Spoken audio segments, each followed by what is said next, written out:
Welcome to the easiest and most rewarding DIY project ever, Cooper's DIY Beer.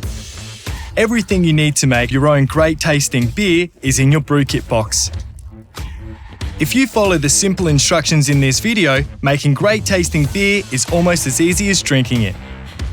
Over the next few minutes, we'll take you through the whole process. Cleaning the equipment, mixing the ingredients, adding the yeast, the fermentation period, testing, bottling, and then the best bit, enjoying your beer. Whatever stage you're up to, check the screen for hints, tips, and prompts, or visit DIYbeer.com for further DIY beer instructional videos, FAQs, and more. Okay, let's get started. Before you start, gather all the ingredients for your chosen style of brew. This brew kit has everything you need to make premium quality beer. Pay particular attention to ingredients' best before dates. The fresher, the better. Only use water that's good for drinking. If your water supply contains a lot of chlorine, you may want to use filtered water. The most common cause for brews to fail is contamination, so all equipment that comes in contact with the brew must be cleaned to remove all visible soiling. The first time you use your kit, you can just rinse it in hot water. It's easy to take the two-part snap tap apart and simply rinse in hot water. Whenever you're cleaning your equipment, only use a clean, soft cloth that won't scratch it. For future brews, we recommend that you sanitize all your brewing equipment immediately before you start brewing with an unscented household bleach. Once everything is clean, reassemble your kit, wet the rubber O-rings, connect your tap, attach the thermometer strip, and you're ready to go. Note that it is important to find a suitable spot to keep your kit during fermentation, as we recommend you don't move it until bottling is complete. Your kit should be kept out of direct sunlight and preferably at a consistent temperature. Getting your brew at the right temperature is important, so you should do a wet run without ingredients first. Simply follow the next few steps without adding the ingredients so that you know how to best achieve the desired temperature ranges with your home water supply. Okay, now you've got your brewery set up, let's make some beer. Start by pouring the brew enhancer into the fermenting vessel, then add 2 litres of warm water to dissolve. Open the brewing extract with a can opener and pour it into the fermenting vessel. You may need to pour some warm water into the can to remove the remaining contents, then mix thoroughly using the spoon provided.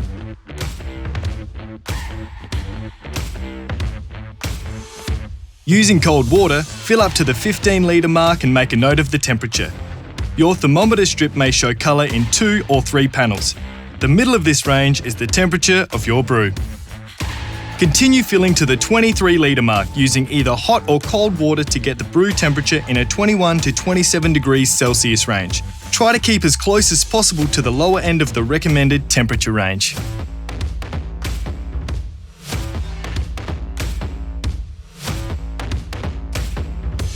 At this stage, you might see some particles floating in your brew. Don't worry, we call this cold break, and it is totally normal. Next, measure the original gravity of your brew. To do this, you'll need your hydrometer. Start by drawing the brew from the tap to half fill the sample tube and then discard this first sample. Then, draw another sample with enough brew to float the hydrometer. Read the gravity scale at the meniscus of the brew and record. The meniscus is the curve at the top of the liquid. Now it's time to add the yeast.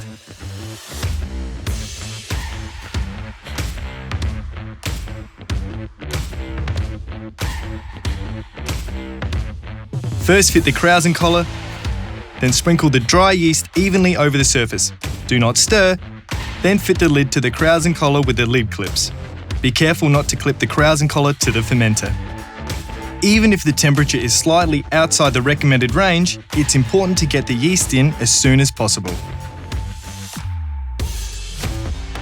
While your brew will ferment in a wider temperature range, try to keep the brew temperature consistent and at the lower end of 21 to 27 degrees Celsius. After 12 to 24 hours, you'll know that fermentation is underway because you'll see foam beginning to occur and the brew becoming cloudy. All you need to do is make sure the temperature is consistent and leave it for a few days. During the initial fermentation period, It's important to keep the lid fitted. Removing the lid unnecessarily could introduce infection. On day 3 of fermentation, or when the foam has subsided, remove the krausen collar for cleaning. First remove the lid, then the krausen collar, then replace the lid immediately. You can place your krausen collar in the dishwasher. On day 6, measure the specific gravity of your brew again. If your sample is too foamy, you may need to degas it. Test the specific gravity each day.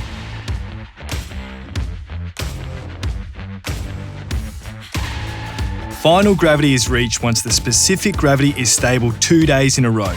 This means your brew is ready to bottle. At this point, we recommend you try your brew to check if it tastes and smells okay. If so, you can proceed to bottling.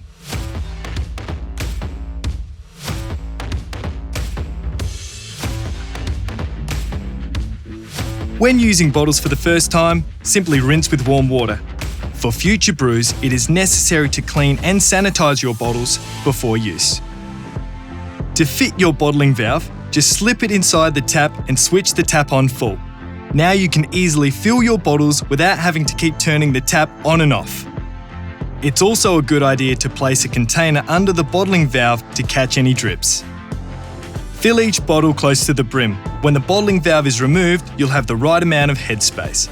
Then add 2 carbonation drops for every 740 to 750 ml bottle. Then screw the cap onto the bottle, ensuring they're screwed on tight. Store the bottles out of direct sunlight, at or above 18 degrees Celsius for at least 2 weeks to allow the secondary fermentation to take place. After a couple of weeks, you can place your bottles in the fridge. Get them nice and frosty, then sit back and enjoy your Cooper's DIY beer. If only all DIY projects were that easy. For more how-to videos, FAQs, beer recipes, online brewing tools, including a community forum to chat to thousands of brewers across the globe and more, visit DIYbeer.com today.